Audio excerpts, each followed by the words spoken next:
కేవలం సర్టిఫికెట్ మాత్రమే కాదు, రియల్ టైమ్ AI నాలెడ్జ్ తో మీ IT డ్రీమ్స్ నెరవేర్చుకునే golden chance V Cube software solutions.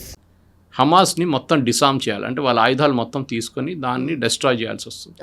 లేకుంటే ఆ ఆయుధాలు ఇజ్రాయెల్కి అప్పగించాలి, లేకుంటే అక్కడ రాబోయే కొత్త పోలీస్ ఫోర్స్ ఒకటి, దాన్ని మల్టీనేషనల్ ఫోర్స్ అంటారు. ఇప్పుడు మనం UN వైపు నుంచి చూస్తుంటాం, చాలా మటుకు కాన్ఫ్లిక్ట్ రీజన్స్లో సుడాన్ కానీ అట్లాంటి కాన్ఫ్లిక్ట్ ఏరియాస్లో సోమాలియా లాంటి ప్లేస్లో మల్టీనేషనల్ ఫోర్స్ని పంపిస్తారు. మన వాళ్ళు కూడా పోతారు, ఇండియా కూడా పోతారు, ఇండియన్ ఆర్మీ నుంచి డెప్యూట్ చేస్తారు కొంతమంది.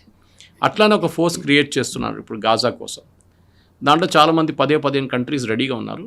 జార్డన్ ఒక కొత్త పాలెస్టీనియన్ ఫోర్స్ని ట్రైన్ చేయడానికి రెడీగా ఉన్నారు. అంటే అక్కడ మీరు అడ్మినిస్ట్రేషన్ నడిపించాలంటే ఒకటి మీకు పొలిటికల్ అడ్మినిస్ట్రేషన్ ఒకటి కావాల్సి ఉంది, బ్యూరోక్రసీ కావాల్సి వస్తుంది. ఒక ప్రెసిడెంట్, ప్రైమ్ మినిస్టర్, అదే వాళ్ళు వచ్చే ముందు ఒక బ్యూరోక్రసీ ఉండాలి అక్కడ. ఓకే, లైక్ చీఫ్ సెక్రటరీ మన దగ్గర ఉన్నట్లు స్టేట్ అడ్మినిస్ట్రేట్ చేస్తున్నారు, అట్లా ఎవరైనా ఉండాలి. దాంతోపాటు లా అండ్ ఆర్డర్ ఉండాలి, సివిల్ అడ్మినిస్ట్రేషన్ ఉండాలి, హెల్త్ కేర్ ఉండాలి, ఎడ్యుకేషన్ ఉండాలి, ఇదన్నీ ఉండాలన్నమాట. కానీ ఇదన్నీ చేయడానికి డబ్బులు కావాలి. యుఎస్ ఏమంటున్నారు, ఇప్పుడు మేము డబ్బులు ఈ ఈ సోకాల్డ్ బోర్డ్ ఆఫ్ పీస్ ఉన్నారు చూడండి, వీళ్ళందరూ కలిసి దాంట్లో పెట్టుబడి పెడతారు, డబ్బులు పెడతారు. Not an investment but a good donation అన్నమాట. దాంతో వీళ్ళు ఈ ఫస్ట్ డిసామ్ చేయాల్సింది హమాస్ని.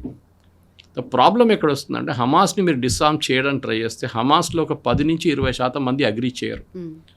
వాళ్ళకి తెలుసు ద డే వాళ్ళు ఆయుధాలు కింద పడేస్తారో ఆ రోజు నుంచి వాళ్ళు ఇజ్రాయెల్ టార్గెట్లో ఉంటారు. ఇజ్రాయెల్ అంటారు 100 మంది ఉంటే 100 మందిలో 20-30 మంది టెర్రరిస్టులు, వీరు మా ప్రజల్ని చంపారు, వీళ్ళని ప్రశ్నే లేదు, ప్రసక్తే లేదు, వీళ్ళని మేము ఫినిష్ చేసేస్తాం, ఇప్పుడు ఆయుధాలు లేకుండా మాకు ఇంకా ఈజీగా అయిపోతుంది. అదొక పెద్ద ఛాలెంజ్గా ఉండబోతుంది. ఎట్లా దీన్ని డిసామ్ చేస్తారు? ఎందుకంటే అటువైపు కూడా ఇదే ఒక అగ్రిమెంట్ చేశారు. యుఎస్లో వాషింగ్టన్లో 2-3 రౌండ్ చర్చలు నడిచిన తర్వాత లెబనాన్ అండ్ ఇజ్రాయెల్ అంగీకరించారు. సో ఇప్పుడు ఇజ్రాయెల్ ఏమంటున్నారంటే, ఈ ఒప్పందం ప్రకారం, లెబనాన్తో చేసిన ఒప్పందం ప్రకారం లెబనీస్ గవర్నమెంట్ ఈ హెజ్బుల్లా దగ్గర ఉన్న ఆయుధాలని వాళ్ళు సరెండర్ చేసి వాళ్ళ దగ్గర నుంచి ఆయుధాలు తీసుకోవాలి. హెజ్బుల్లా అంగీకరించట్లేదు. అట్లీస్ట్ గాజాలు అగ్రీ చేశారు హమాస్, కానీ హెజ్బుల్లా అంటున్నారు we will not do it at all. ఎందుకంటే ఈ ఇరాన్ స్కీమ్ ఆఫ్ థింగ్స్లో యుఎస్ ఏం చేస్తున్నా అంటే చాలా స్మార్ట్ స్ట్రాటజీ వాళ్ళది. ఇరాన్ చేతులు కోసేస్తున్నారు, రైట్ వింగ్ లెఫ్ట్ అంతా కోసేస్తున్నారు వాళ్ళు. ఎందుకంటే ఒకవైపు హెజ్బుల్లా ఉండే, ఒకవైపు హమాస్ ఉండే, ఇంకోవైపు హూతీలు ఉన్నారు. హూతీల్ని సౌదీ అరేబియా చూసుకుంటున్నారు. Saudi Arabia is bombing the Houthis regularly. ఇప్పుడు వాళ్ళ షిప్స్లో ఇవాళ కూడా 5 షిప్లు ఆపారు వాళ్ళు, కానీ ఎక్కువ రోజులు ఉండరు వాళ్ళు. సౌదీ అరేబియా చాలా మటుకు వాళ్ళ దగ్గర ఉన్న ఆయుధాలు అన్నీ వాడుకుంటారు. సో అక్కడ యుఎస్ వెళ్ళారు. ఇక్కడ హెజ్బుల్లాని డిసామ్ చేయడం ఒక పెద్ద ఛాలెంజ్గా మిగిలిపోతుంది. దాంట్లో ఫస్ట్ స్టెప్ గాజాలో హమాస్ని విత్డ్రా చేపించి హమాస్ ఆయుధాలు గుంజుకుంటే హెజ్బుల్లా కూడా ప్రెషర్లో వచ్చేస్తారు. ఎందుకంటే హెజ్బుల్లాకి ఇప్పుడు ఆయుధాలు రావట్లేదు, డబ్బులు రావట్లేదు. సిరియాలో వచ్చిన కొత్త గవర్నమెంట్ వాళ్ళని అక్కడ ఆయుధాలు వెళ్ళడానికి అనుమతించట్లేదు. లేకుంటే ఈజీగా ఇరాన్ నుంచి వచ్చి, ఈజిప్ట్ నుంచి ఇట్ గోస్ టు సిరియా నుంచి ఇక్కడ వెళ్తుండే, హెజ్బుల్లాకి వెళ్తుండే లెబనాన్లో. ఇప్పుడు అది ఆగిపోయింది. Last after Bashar al Assad పడిపోయిన తర్వాత గవర్నమెంట్ ఆ మొత్తం రూట్ ఇప్పుడు సీల్ చేసేసారు. అక్కడ హెజ్బుల్లా సివియర్ ప్రెషర్లో ఉన్నారు. కానీ ఈ 3 ఆర్గనైజేషన్స్ అండ్ టెర్రరిస్ట్ ఆర్గనైజేషన్, ఒకటి హెజ్బుల్లా, హమాస్ అండ్ హూతీలో అందరికైనా సాఫిస్టికేటెడ్ ట్రైనింగ్ చాలా ఎక్కువ ఇచ్చింది హెజ్బుల్లాకి. ఆయుధాలు కూడా వాళ్ళ దగ్గర ఫస్ట్ టాప్ క్లాస్ వెపన్స్ ఇచ్చారు ఇరాన్ వాళ్ళకి. హెజ్బుల్లాకి హమాస్కి అంత ఇవ్వలేదు. హమాస్కి 200-300 కిలోమీటర్, 100 కిలోమీటర్లు ఉన్న మిసైల్స్ ఇచ్చారు. వెరస్ హెజ్బుల్లా దగ్గర ఆల్మోస్ట్ 1500 కిలోమీటర్స్ దాకా ఉన్న మిసైల్స్ వాళ్ళ దగ్గర ఉంది. అది వాడుకున్నారు కూడా ఇజ్రాయెల్ వ్యతిరేకంగా వాళ్ళు చాలాసార్లు. సో ఇప్పుడు ఏం జరుగుతుందంటే, వీళ్ళని 3 సైడ్ నుంచి ఇరాన్ని కంప్లీట్ కట్ ఆఫ్ చేయడానికి అమెరికా చేస్తున్న ఒక ప్లాన్ ఇది. అంటే వీళ్ళు సపోర్ట్ చేస్తున్న ఈ ప్రాక్సీస్ అంటారు వీళ్ళని, హమాస్ కానీ హూతీలు కానీ హెజ్బుల్లా అని, ఒకరి తర్వాత ఒకరిని వాళ్ళు సరెండర్ చేపించి వాళ్ళ దగ్గర నుంచి ఆయుధాలన్నీ తీసుకుంటే దెన్ ఇరాన్కి ఏం ఉండదు, ఏం మిగలదు, బయట ఇరానియన్ ఇన్ఫ్లుయెన్స్ ఉండదు.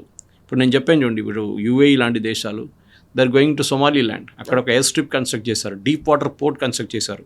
ఎందుకు? ఇటువైపు యమన్ ఉంది, సౌదీ అరేబియా ఉంది, నడిమిట్లో రెడ్ సీ ఉంది.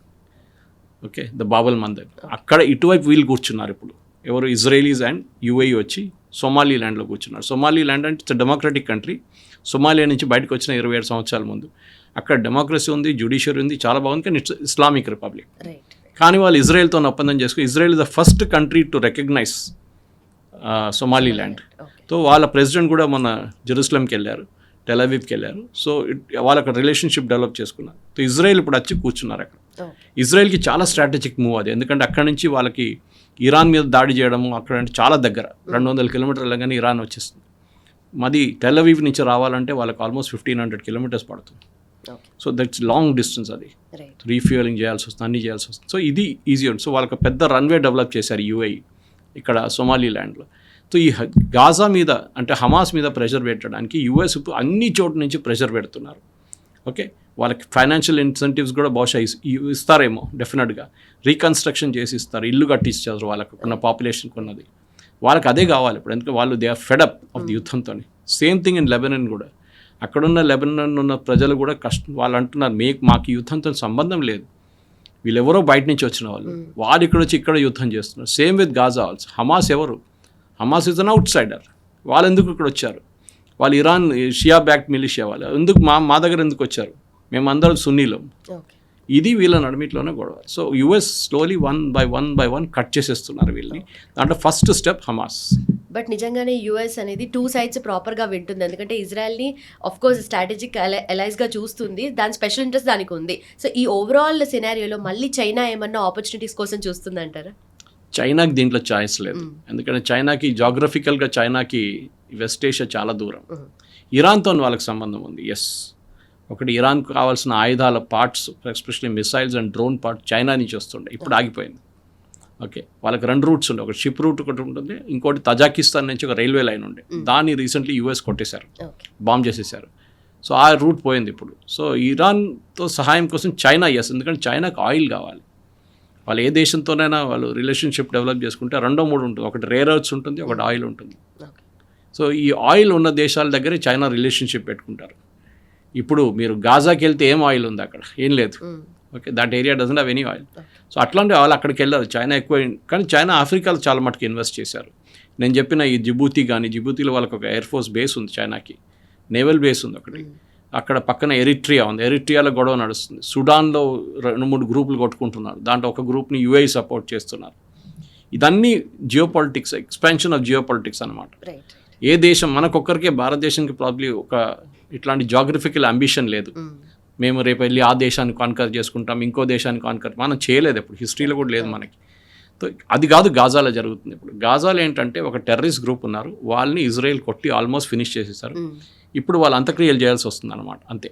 That has be done by taking over their arms. వాళ్ళ ఆర్మ్స్ని తీసుకొని అక్కడ కంప్లీట్గా వాళ్ళని డీమిలిటరైజ్ చేసి అక్కడ ఒక కొత్త గాజాని కట్టడానికి ఇప్పుడు ఇజ్రాయెల్ ప్లాన్ ఉంటుంది, దాన్ని యుఎస్ అంగీకరిస్తారు కూడా.